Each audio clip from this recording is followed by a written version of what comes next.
Okay, so magandang umaga ulit sa inyo lahat. It's been quite a while before we have this live lecture in your class. This time, the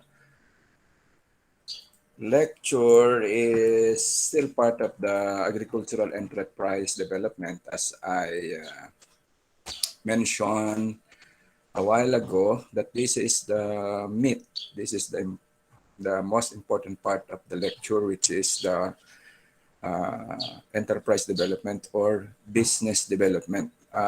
This is linked to your major activity come next year prior to your graduation, when you have to think of a business, an enterprise. It is an entire enterprise development project na magtatayo talaga kayo ng sarili nyong project na ang purpose ay to test your skills doon sa production process, marketing, and then of course the objective is to test if it is profitable.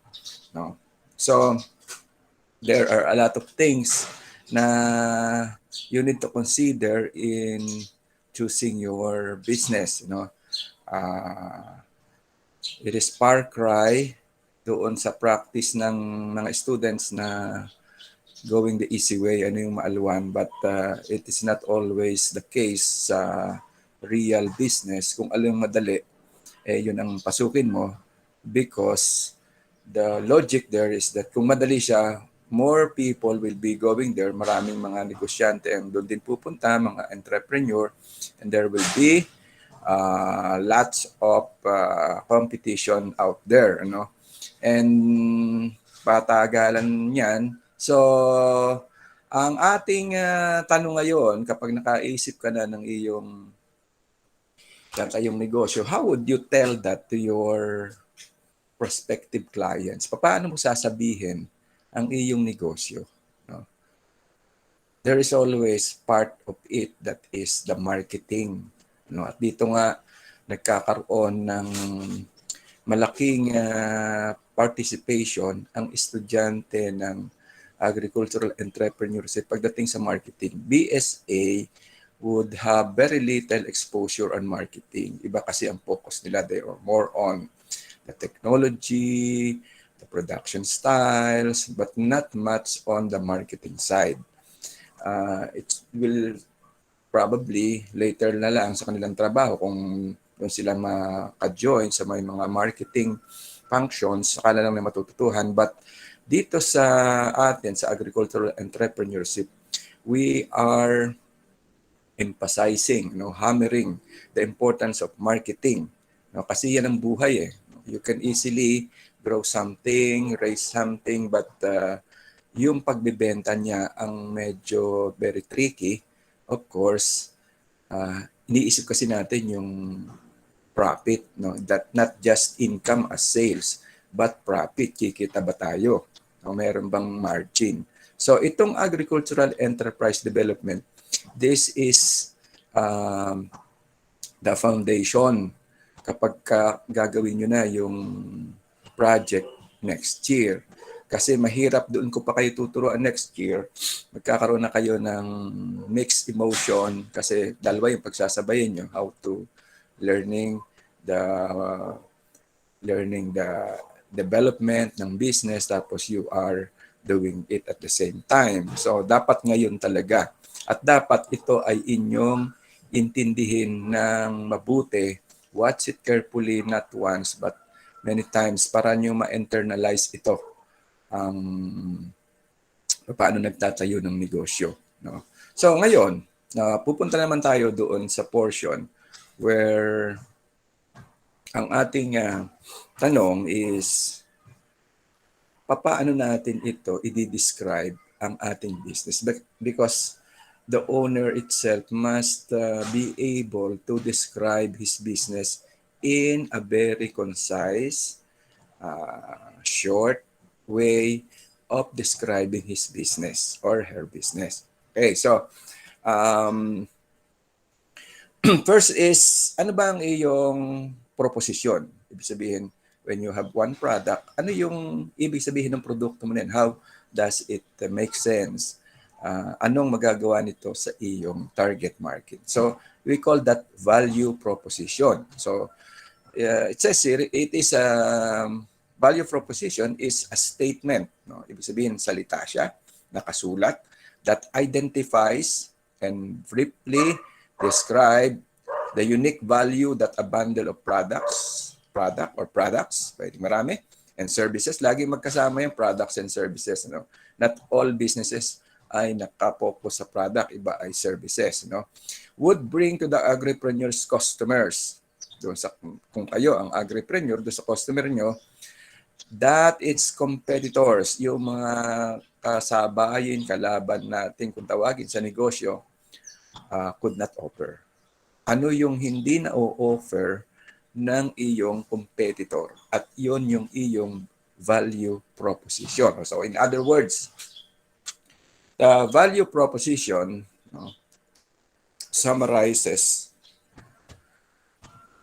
the reasons for a customer buying a particular product, and in this way, it kapag nayari mo na nayari mo na statement, it offers a clear explanation of the product or services. A clear, maliwanag na explanation gives an indication of the way in which the product differs. Nasabi rin, naiiba po ito. No? Sample siguro, product na tulad nito, nasa picture nito, mga preservatives ito, probably jams, ube. Anong naiiba nito kaysa sa nabibili sa supermarket, nabibili sa palengke? Anong naiiba? Pwedeng sabihin na naiiba siya dahil homemade siya, tapos ang ingredients niya ay real ube, walang halo, yun, naiiba yun, no? At ano ang unang tanong, ano ang naibibigay nitong product na ito? Of course, you could tell na tasty, superior ang lasa, yung mga ganyang word, ano? Healthy, ini-explain ano ang magagawa ng iyong products and service. Ano pa? Maganda siyang pangregalo because of the attractive packaging, so coming Christmas, pwede nyo po itong bigay sa inyong mga loved ones at hindi kayo mapapahiya dahil they will surely appreciate the product, something like that, no? At anong naibibigay nito na wala? Number one, you don't have to go to, let's say, hindi ka na pwede ka nang di pumunta ng Baguio dahil yung strawberry, yung ube, mas masarap pa available po dito, no? Plus, gumamit po kami nitong variety na ito. Ito yung ginagamit namin. Sapagkat napatunayan namin na itong variety na ito ng ube, let's say yung kinampay ube, ay less fiber and more, more smooth, kumbaga, no? And you shows the reasons why customers would prefer this product over competitors. Ito nga yung portion na kasi ang product ito, pero kami, ito. Para din nangangampanya. Yan. So, Bongbong Marcos, Leni Robredo, anong meron? Sabi nga ni Leni, meron kami na wala sila at kayo yun. Diba? Kaso sumobra no? Naulit niya. Meron kami na wala sila at meron sila na wala kami.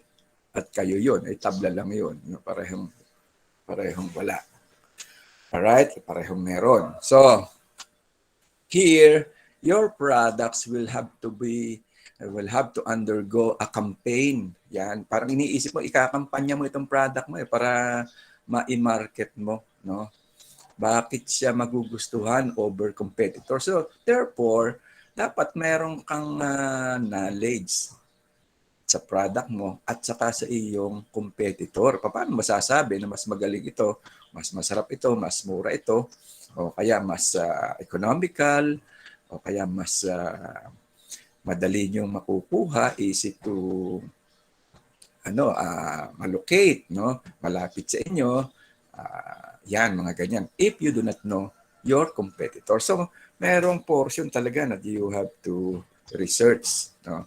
Enable to come up with a very good value proposition and yung talagang totoo na value proposition. Kasi merong iba nagkiklaim number one. Anong basis ng number one? Number one ka saan? Is there research? Is there a real survey na ginawa at masasabing ikaw ay number one? So, yung mga word na number one ay gas-gas at minsan ay alam ng customer na kinikinakabit lang pero number one saan? Okay, so what makes you unique? Ba't ka naiiba? No? So before the value proposition is finalized, no, the farmers or producer may want to ask themselves, o kung kayo ito, yourselves, the following question, you ask yourself, no, do I offer a product or service bundle with superior quality? Yan ang sinasabi ko kanina. Talaga bang mas magaling, mahusay, ano? Or a product that can solve any existing problem in an alternative way. Last kahapon lang, ano, merong EDP. Ito na nga sinasabi ko sa inyo. No? Ang kanyang naisip ay kalamansi na concentrate. Hindi siya rated trig. Ibig sabihin, kukuha ka pa doon sa purong kalamansi with honey at ihahalo mo sa tubig at gagawin mong juice. Yun ang kanyang proposition.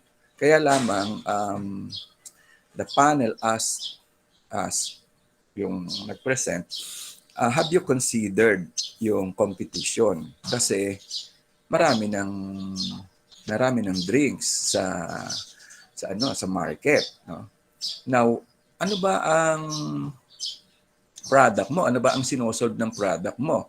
Kasi kung drinks and drinks lang, marami soft drinks kalaban din maraming fruit juice din, ano? So anong existing problem ang sinosolve? At yun nga ang naging aming palaisipan sa amin para hindi ka bumangga doon sa napakaraming kalaban. So what we have come up is to repackage it in some way na mag-provide itong kanyang proposition ng kalamansi ng daily requirement ng vitamin C sa katawan ng tao. But we have to find out that he has to find out ano ba, ilang milligrams ba ang kailangan ng katawan ng tao ng vitamin C. At baka kasi upon research and consultation, baka a few drops or maybe ilan bang teaspoon ng calamansi juice ang kailangan lang. Because what we do not want to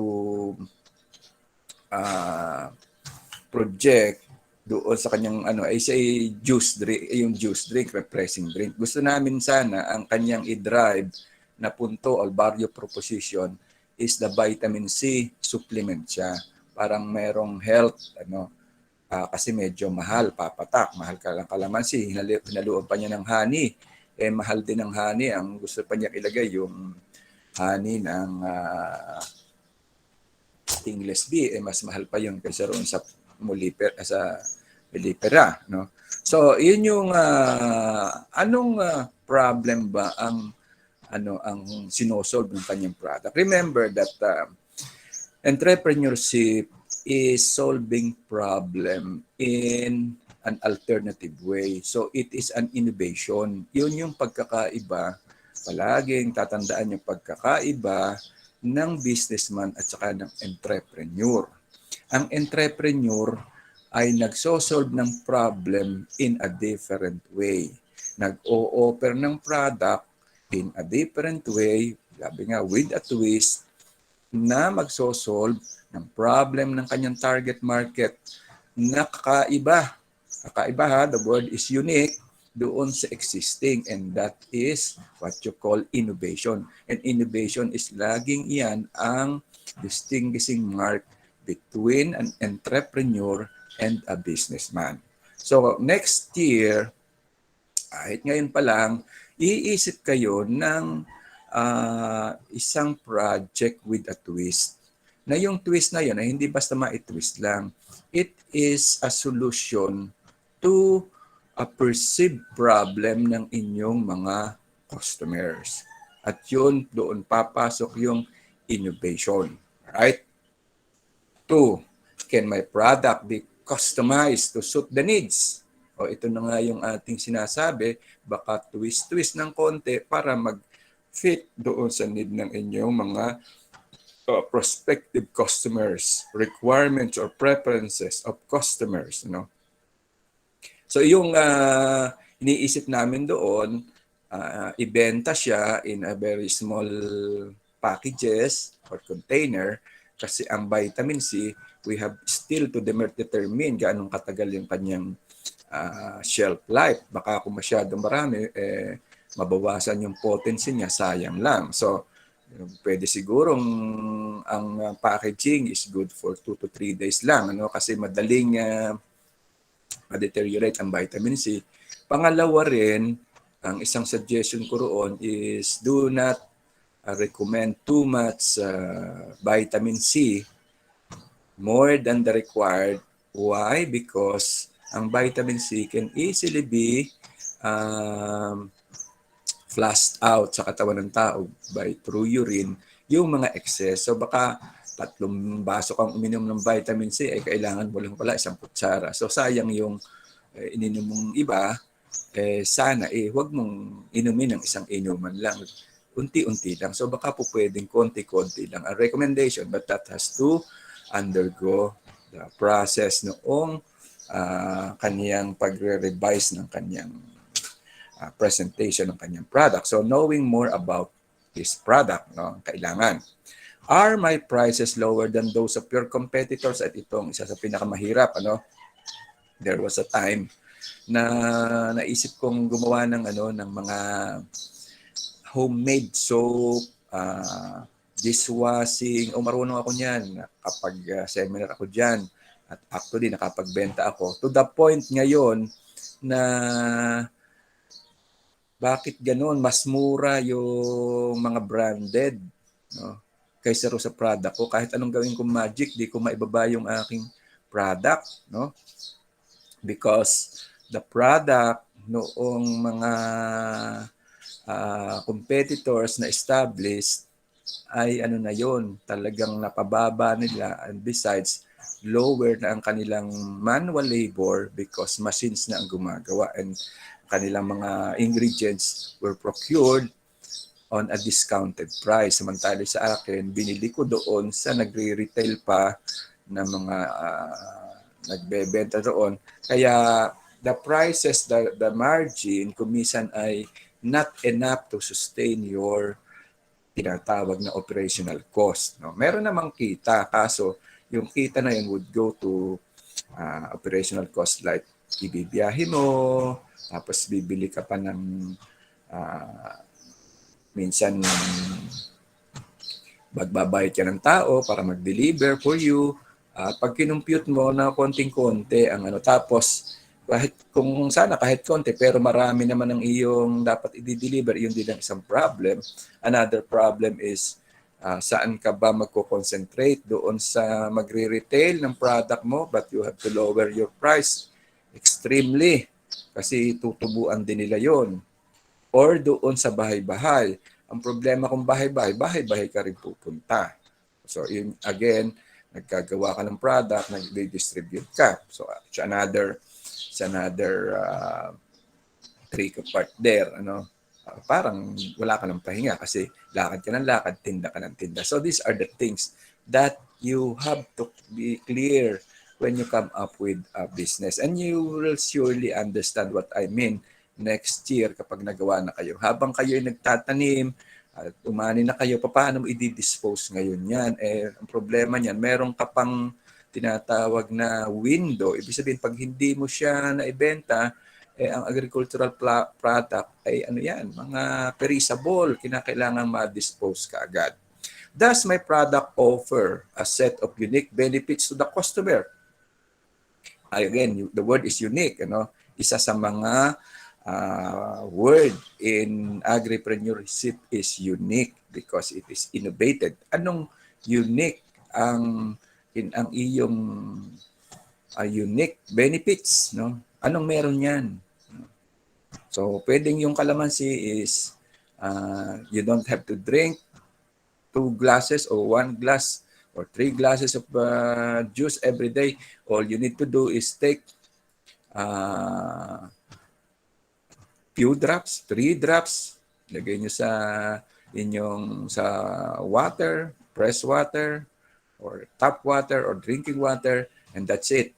You have your daily dose of vitamin C to fight off infection, and then pwede mo siyang i-ride ngayon sa ating pandemic na kailangan nating i-boost ang ating immune system. So pwedeng yun yung kanyang value proposition. At kinakailangan dito sa area na ito ay mapalabas mo na more economical ito kasi kung masyado siyang mahal, they might ship to another established product na hindi naman gano'n kamahal. Ano? Remember, merong vitamin C in tablets. No? So, yan ang mga kalaban mo kung tinatarget mo yung tinatawag na health. No? Or parang magiging ano na yan, magiging food supplement. No? Are my distribution methods better to those of my competitors? How would you distribute? Kung babahay-bahayin mo yan, gaanong karaming bahay ang iyong kinakailangang puntahan? Not all will buy, only a few. So gaanong karami? Sa sales, you have to know your batting average. Out of 10 na pinuntahan mo dati, i-record mo ilan ang bumili. Sa 100, ilan ang bumili, no? Halimbawa, sa 100 na pinuntahan mo, may bumiling 10, then you have a 10% batting average sa simula. Pwedeng, yan, kaya importante, nire-record mo yung daily activities. Next month, nag-100 ka uli ng pinuntahan o inalok. But this time, there are 20 na nabenta mo. Gumuling ka na magbenta, nakaisip ka na ng mga gimmick, mga promo, so meron ng 20%. So it's a good indication na nag-grow ang iyong market, no? Nakaka 20% ka na and so on. It could be 50% pag magaling ka na. O kaya naman, merong mga product na so unique, so good, na kuminsan kahit hindi mo alukin, ay bumibili na at pumipila pa para bumili ng iyong product. At ano yon? Bahala kayo mag-isip kung ano yon. No? Maganda sana kung ganun yung product mo. Like siguro ngayon, pumipila, kung maka-invento ka ng gamot na hindi vaccine kontra sa COVID, pila sigurado yan. No? Yan yung mga sinasabi natin, mga unique features. No? So distribution is another thing. Now, here are steps. Actually, there are 4 steps. Kinakailangan isusulat kasi itong iyong value proposition. Hindi ito iniisip at nasa isip lang. Iniisip pero isinusulat. No? At again, andyan na naman yung step 1, knowing the customer. Very important that you know your customer. If you will start your business next year, no? Dahil kayo ay ano ba ang kurso nyo? Kayo ay animal production. So it could be alaga kayo ng baboy, then ibebenta mo. Ngayon, sinong bebentahan mo? No? Pag bibenta niyan, at least mga 4 months, kakatayin mo siguro, or bebenta mo ng live. No? So, sinong bibili? So, yan, papag-aralan natin mamaya yung type of buyers. Pero, dapat ito ay unang-unan yung pinipili. Pwede kasi yung mga mamimili ng baboy na ibebenta nila, kakatayin, o kaya katayin mo, ibenta mo ng per kilo. No? Sino yon? Sabi mo, mga kapitbahay po. Yan. Which customer problems or needs should the agripreneur's product address? Ano ba ang sinosolve at binebenta mo siya? So pwedeng ayaw na kasi ng mga tao ngayon na lumalabas para bumili pa, uso na pala delivery. So text lang, meron pa po kaming 10 kilo ng liempo, kaya ilang kilo po order nyo, kahit paki-ready lang po, ito yung ano niya, presyo.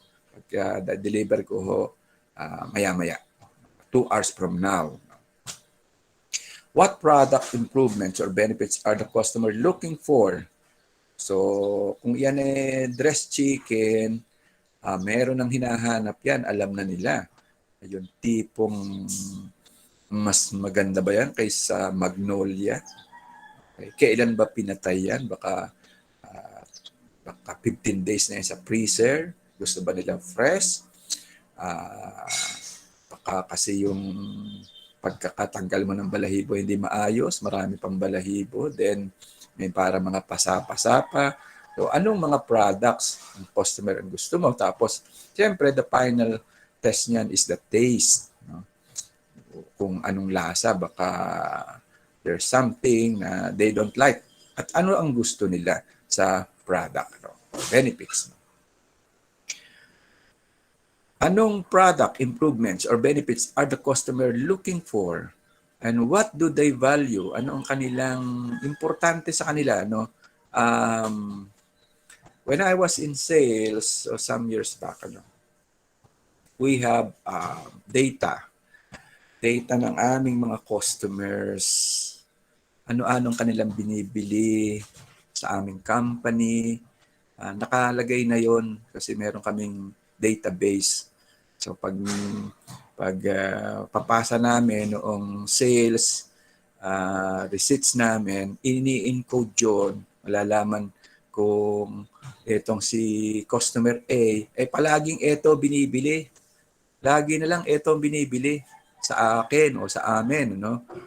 Ito lang ng ito. So doon makikita mo, pag tinanong mo, bakit nyo po gusto itong product namin na to?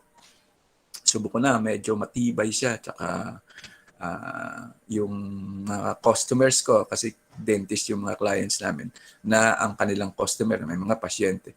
Kasi ito, pagka ginamit kong pampasta, talagang hindi mo mahalata na katulad siya noong original na tooth, yung kulay. So, anong mga features niya and what do they value? Kasi dito malalaman yung value. It's not the product yung value, but the value to them is that satisfied ang kanilang mga customer. Yun yung value. Kahit anong tiba yan at hindi naman satisfied ang customer, hindi rin masyadong tatagal yan. Kasi for the dentist, ang kanilang talagang value is dapat happy yung kanilang patient. At yung kasi ang customer namin ay yung mga dentist. So, to the dentist, their value is a happy customer that will go back to them on a regular basis at magre-recommend pa ng kanilang mga friends, kapitbahay, at doon kayo pumunta sa dentist na yon because satisfied kami. So what value? What value? Yan. Napaka-importante niyan. Iisipin yan. Niisip yan kung anong binavalue ng iyong customer. Halimbawa, ang nagtanim ka naman ng kunyari yung taga-crops naman, nagtanim ka naman ng lettuce, dinistribute mo sa sanggupsal, yung naggagawa ng sanggupsal. Sabi niya, gusto ko itong lettuce na ito, walang pait, tapos crispy. 3 araw na rito, ganun pa rin, texture, malutong. Gustong-gusto ng mga customers ko. At kumisan niya, nagiging problem namin masyado silang malakas kumain ng lettuce, no? But I like the lettuce na dinideliver mo. Ngayon, anong value yon? Again, the value is not the crispiness, kasi ini feature, ini characteristic ng anong value? The customer ng sanggupsal nagugustuhan. So they keep on coming back. Probably, pagbalik nila may kasama pang ibang customer na sinabing diyan kayo, patetesting ko sa iyo ang sarap dito. Okay, so yun yung value doon sa samgyupsal, yung naggagawa sa kanilang mga customers. Kasi pasa-pasahan lang yan. Kayo may customer, yung binentahan mo ay may customer din. Kung you are selling on sa type of market kung saan sila i-retailer. Yan. Okay? So what are the gains that they are offering their customers? Yun nga, nakaka-gain sila ng reputation for being a good restaurant. Kung kayo naman ay, again, nasa livestock at alaga nyo ay baboy, ang unang tinitingnan ng mga namamalengke like me, yung backpot. Backpot, alam niyo naman yung backpot, yan yung taba doon sa yung balat, tapos taba, saka pa yung laman. Yung taba, yan ay tinitingnan. Pag masyadong makapal yung taba, lumilipat. Ang mamamalengke like me ay umiikot muna kung wala pa kayong suki. No? Pagka wala pa kayong suki, iikot ka muna, titingnan mo kung itong katay o yung nakasabit doon ay masyadong makapalang taba, hanap ka ng manipis. Bakit ba ayaw nilang taba? For number one, healthy reasons, you don't want to buy animal fats kasi nga masama na siya. Tapos money-wise, instead dapat yun yung meat, portion of it pala ay taba, which you don't need. No? So kung ang alaga mo ngayon sa livestock at swine, kinakailangan ng iyong value proposition, yung iyong binebenta ay lean meat at very, very thin ang backpot. Paano mo a-achieve yan? Science, feeds, and proper caring. At ang last is kahit anong gawin mo na alaga dyan, kung ang iyong breed ay hindi maayos, masasayang ang iyong pagod at saka puhunan. So, kinakailangan kombinasyon, good feeds, good breed, and good management. Right? So, what are the obstacles that they are removing for their customers?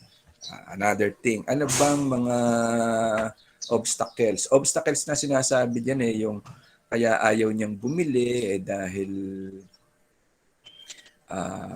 malayo kayo, walang masasakyan papunta sa inyo, ubos na ang oras ko, yung gasolina ko ay papunta dyan, ay mapapadagdag pa sa presyo. Then, what obstacles? Maybe you can get yung delivery, nakamotorsiklo. Sabihin mo lang, sir, meron lang kaunting delivery charge. Are you willing?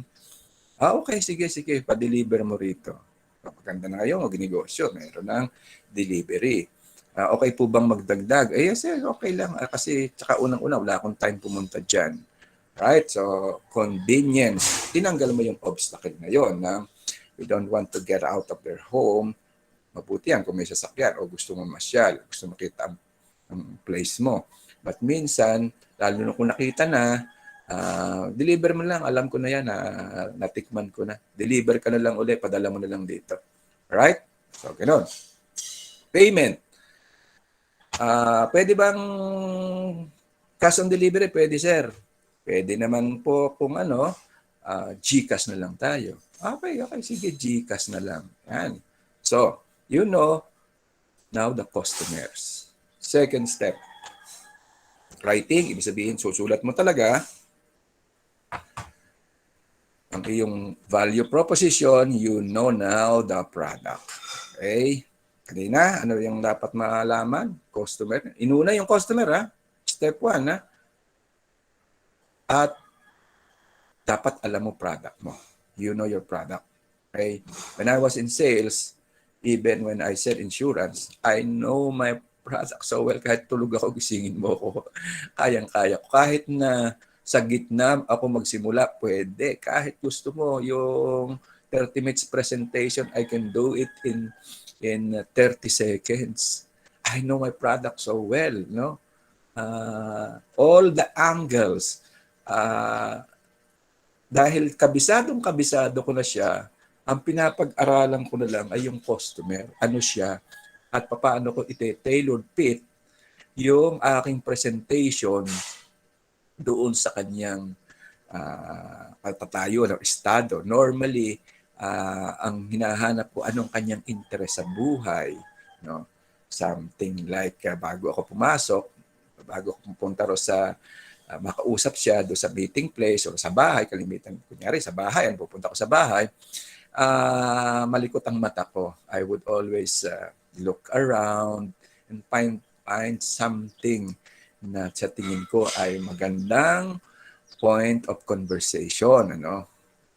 Since madaling mapansin ang mga halaman, since madaling o kaya mga pets, yan, kasi yan ay nakikita kaagad, or kaya bagong sasakyan, or bagong bahay, bagong patayo na bakod, landscaping, yan ay mga point of conversation. But this is how you do it, no?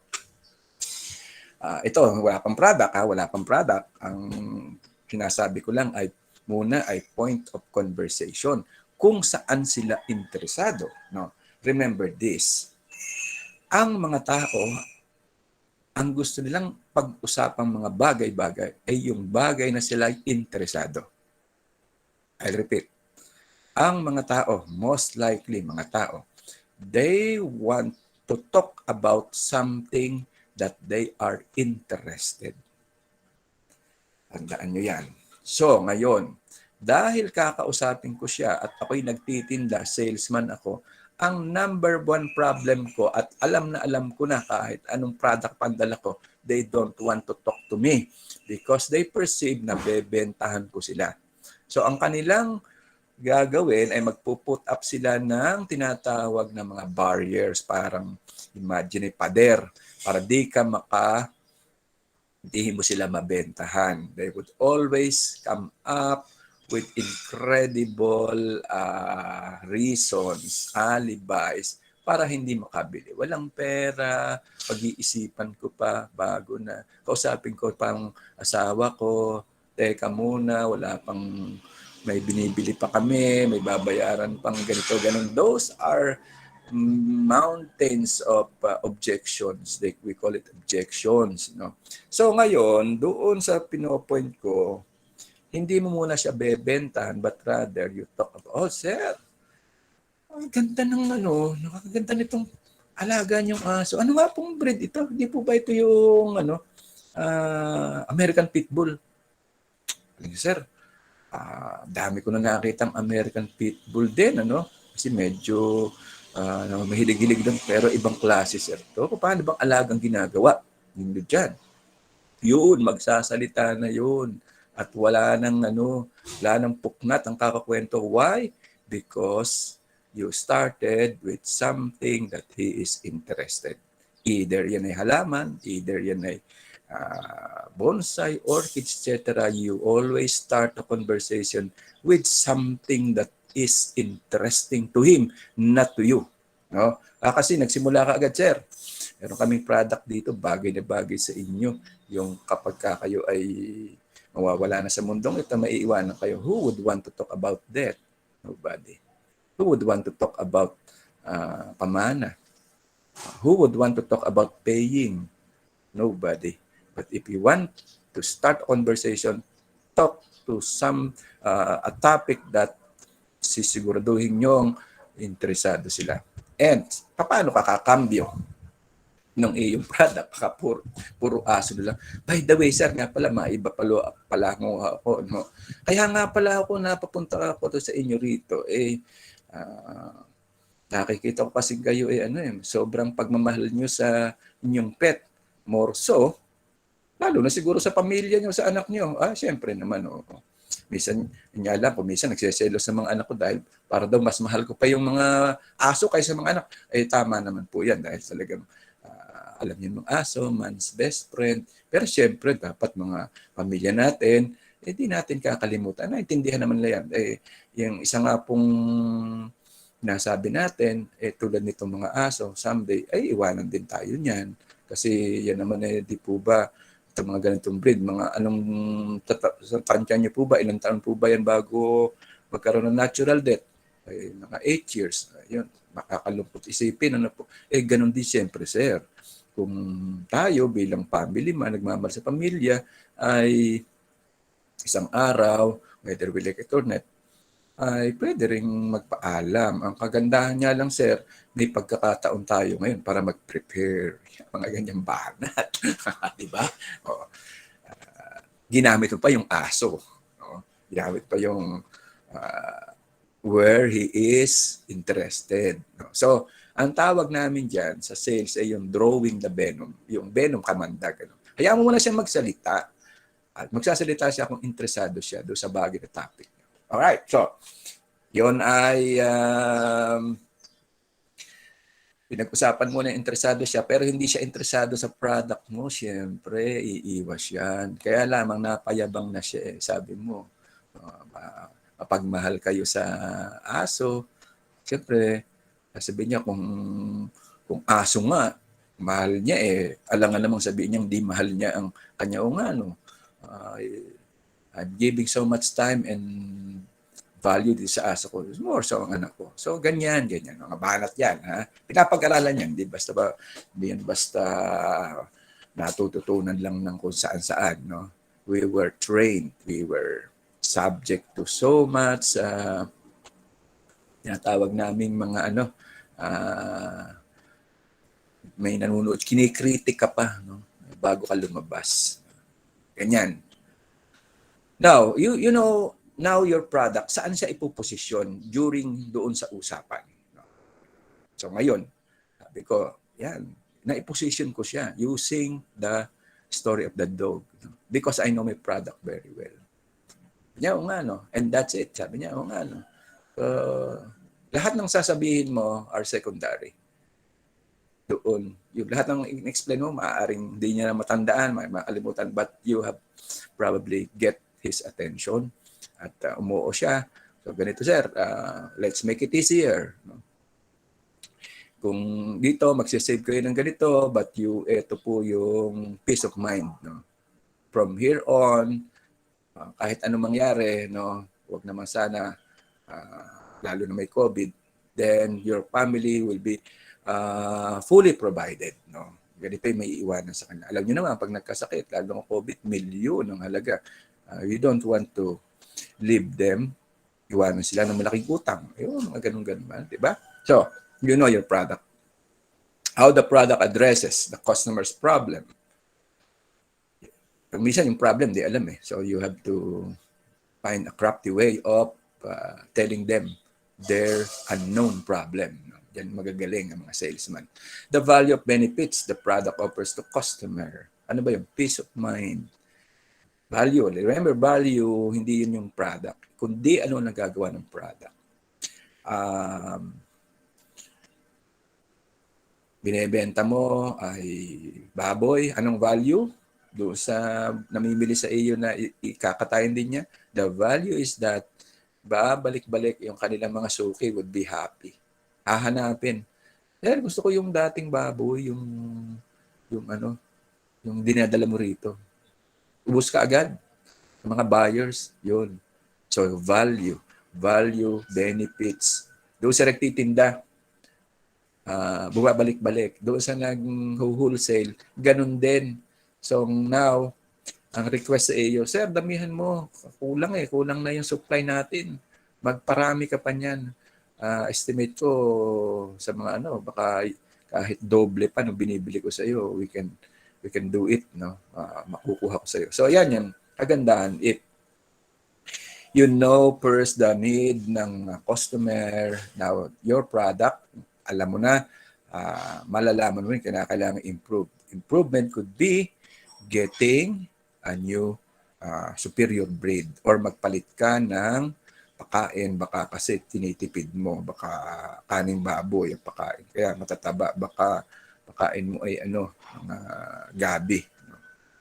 So it is important to be as specific as possible, which may require the entrepreneur to add numbers or percentages regarding the product in their value proposition. Ang maganda naman sinasabi rito, huwag kwento lang. Maglagay ng numbers. Alam niyo, sir, dito, base sa amin, nare-reduce po ng 30% ang inyong magagastos sa kuryente. Sample po natin yung isang client namin. Kunyari, if you're selling a product na pampababa ng konsumo ng kuryente, no? Isang client namin, dati nagbabayad po siya ng 8,000 sa kuryente. Ngayon po na lang nabawasan po ng 2,400. So nagbabayad na lang siya ng mga 5,600. So maganda na pong yun, maganda na siyang nakatipid siya 2,400 per month. So imagine nyo, sa loob ng isang taon, that's more than 240,000 pesos ang kanyang savings with this product na ang halaga lamang po ay nasa 12,000. So parang in let's say half year or 5 months, yun pong investment nyo rito, bawin nyo na, and then the exceeding would be yun na yung kanyang savings. Also, minsan pagka yung may bumibisita rito, like the other day, bumibisita sa amin at gustong bumili ng alagaang manok, I push for breeder ang kuhanin na yung aking imported chicken. Kasi sabi ko sa kanila, if you are planning na gawin ito, makabenta ka rin, makabawi ka, go for the breeder. Kasi yung breeder, in 1 to 2 months, so let's say 1 month, mag-customize pa yan sa lugar mo. In the second month, iitlog yan ng 5 na itlog a week. So sa isang buwan, 20. Kung mapipisan niyan, kalahati na lang, kunyari 10. Benta mo, kasi meron kong breed na mahal talaga, 1,000 per month, 1 month old. So meaning, 10, then 10,000. Ang puhunan niya 8,000 lang. So, parang sa isang bentahan niya, he will be able to recover yung kanyang investment. At so on, in third year hanggang probably the next 6 months, kung tuloy-tuloy yung pag-itlog, you can count how much you can sell. So, yun yung, if you know the product, What else? Right? Pangatlo, sa value proposition, knowing the competitor, know the customer, know the product, and knowing your competitor kalaban. So, eto, tingnan nyo rito sa oval, tatakbuhan. So, this is corporate setup, So, lahat sila would want to be number 1. Nobody wants to be number 2, number 3, or number 4. Makikita mo yan doon sa kanilang mga tinatawag na mission and vision. Nobody put it there to be number 2. You want always to be number 1, the best, laging the best. So, yan, karera yan. And everybody else is competing who want to be number 1. So, sasali ka ngayon dyan, kinakilala mo kalaban mo. Nakilala yung mga kasama mo sa negosyo, kahit magkakasama kayo, pero in the same way, you're competing. So, know the competitors. The agripreneur or farmer must ask themselves or yourselves how the product creates better value or more benefits for the customer than those of the farmer's competitors. Right? Knowing your product, knowing your competitor, paano mo ngayon malalampasan, maladaig ang iyong mga competitors. That's the name of the game. At alamin mo dapat ang competitor presyo. Anong meron sa kanilang binabalik-balikan? Kung maaari, bumili ka ng product nila, tikman mo kung pagkain yan. Right? So, number 4. This is the last, ng value proposition. Now, you have to write a customer-oriented value proposition. Customer-oriented. Meaning, hindi para sa iyo, kundi para sa customer. What your product or services can do to them. Minsan kasi, yung nahahalata sa mga salesman yung masyadong makukulit. Sir, bilhin na kayo kasi kailangan ko lang ho kasing magbayad ng tuition ng anak ko. So, hindi para sa customer, kundi para sa seller. Kaya mo pinopropose. So, those are weak proposition. Sir, bili na kayo kasi last na po ito. Weak proposition. Ano kung last? Ibig sabihin na pagpilian na yan. Oh? Ano pa? Those are, sir, bili na kayo kasi po, ito, next year, magpapalit na ho kami ng bagong modelo Yan. Ba't mo ko bebentahan May bago na pala Mas gusto ko yung bago. Yan, mga ganon. So, you need to find a way na paano mo i-reverse ang situation. Halimbawa, sir, may lalabas po na bagong modelo ng kotse. Pero ito pong ngayong modelo ngayon, wala naman pong masyadong improvement. Looks lang, kulay lang, pinalitan lang ho ang bumbilya sa likod. Saka sa unahan, nilagyan lang nito. Pwede niyo naman kabitan. Ito hong modelong to, alam niyo kung magkano diferensya sa bagong lalabas? Ang laki ho. Nasa 300,000. Ito na ho ang kuhanin niyo. Kasi ito naman napakaganda pa rin. So ang laki po na matitipid. Kasi dati ho kasi presyo nito noong bago dumating itong bago, nasa 1.2. Kasi nga, alam na yung iba nagbabantay, ibinaksak po ng 900,000 na lang. Yan. 300,000 po ang inyong discount. Talaga, sige. Bago pa rin naman yan, sir. Mga ganon. Anong magagawa sa inyong customer? So, sinabi mong, goodbye, bargain price sa kanyang bago pa rin ho yan, sir. Yan. Mga ganon. So, you need to reorient. So, the final step nga ay isulat. No? You and your client may consider approaching it from palaging ang point of view ay customers' viewpoint, not your viewpoint. By answering the following questions, I want to buy this product because it will, yun. Parang gusto ko nga yan because nakatipid ako. 300,000 na yung madi-discount ko. Malaki-laki rin yun. No? What I value most about this product, since, kunyari, Toyota, Toyota naman. Kahit anong modelo yan, kahit anong taon pa, talagang mahusay talaga. Okay. This product is better than competing products because, tanong-tanong ako, yung mga kumpare nga ako, gusto ng Soli yung kanila, ng mga sasakyan. Yan. This product is better than competing products because kahit masira ang pyesa, mura lang. Yan, mga ganun-ganun. Di ba? So these are the value proposition. I think I have to end with that. But to give you glimpse kung ano itong pinagsasabi ko is captured in this very simple business model canvas kung saan makikita nyo sa drawing pa lang na ito, sa graph na ito, yung lahat ng kinakailangan mong magawa bago ka magtayo ng negosyo. Tingnan natin, ano ba yung mga key activities like production, alaga ka, okay, bili pakain, tayo ng alagaan, then key partners. Sino ba yung mga key partners mo? Di yung bibilhan mo ng mga pakain, yung BetMed, ano pa, key partners mo rin yung mga laborers mo, di ba? Yung mga ganon, bilihan mo ng mga gamot, yan.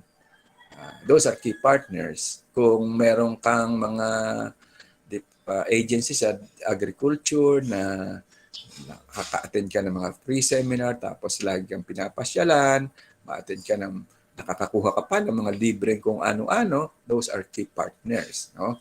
Then, mamaya natin, ito yung value proposition. Ito muna ba? Key resources. Ito no, key resources, pera to.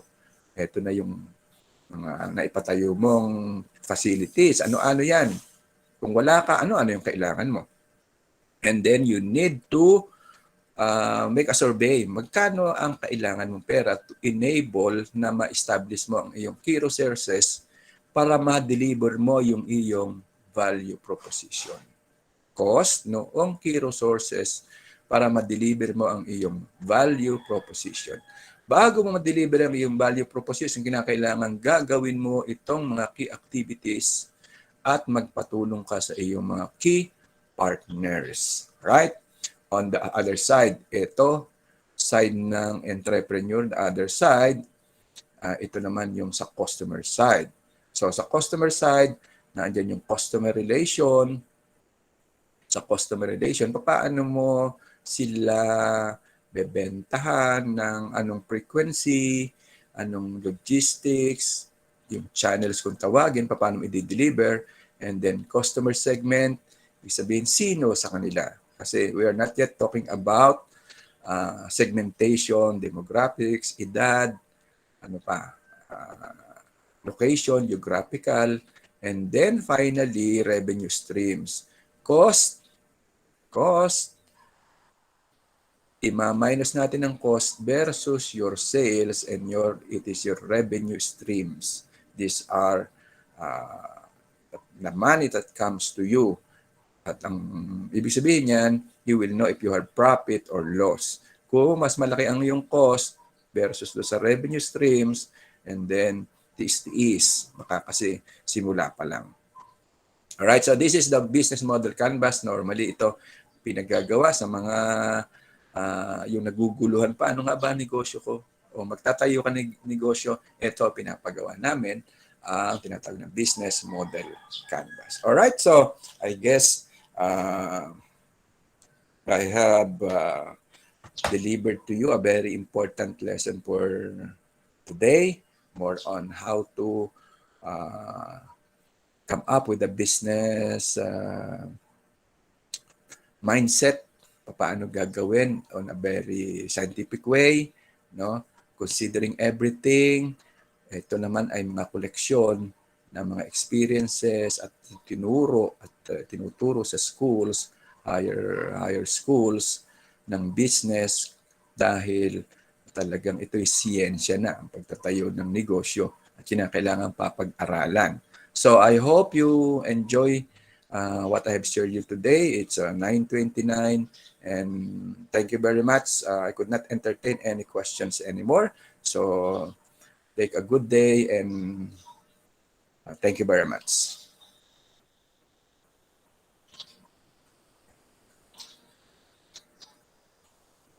Thank you po, sir. All right. So Thank you po. Thank you po.